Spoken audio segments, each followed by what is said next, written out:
বিশ্বাস করেন যতদিন পর্যন্ত কোরআনুল কারীমের আইন বাংলার জমিনে বাস্তবায়ন না হবে এই ধরনের অপকর্ম, এই ধরনের হত্যাকাণ্ড বন্ধ হবে না। আহা, একজন মানুষ এভাবে মানুষকে মারতে পারে? আল্লাহ তাআলা কোরআনুল কারীমে বলছেন, ইয়া আইয়ুহাল্লাযীনা আমানু কুতিবা আলাইকুমুল কিসাস। আল্লাহ তাআলা কিসাসের বিধানকে ফরজ করে দিয়েছেন। আল হুররু বিল হুর, কেউ যদি কাউকে স্বাধীন কোনো মানুষকে হত্যা করে, এই স্বাধীনের বদলা তাকে স্বাধীন মানুষ, হত্যার বিনিময়ে হত্যা, দাসের বিনিময়ে দাস, নারীর বিনিময়ে নারী। ওয়ালাকুম ফিল কিসাসি হায়াতুইয়া।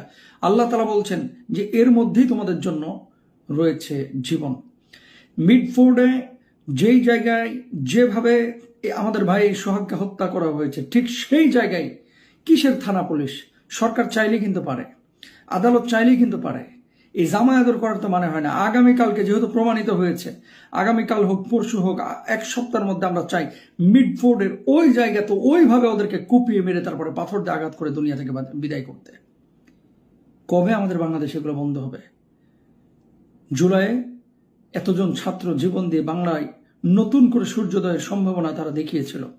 আমরা দেখতে পাচ্ছি যে না, এ জাতি যারা যেখানে ফেরাউন যেভাবে আসবে মুসার লাঠি সেখানে সেভাবে রেডি রাখতে হবে।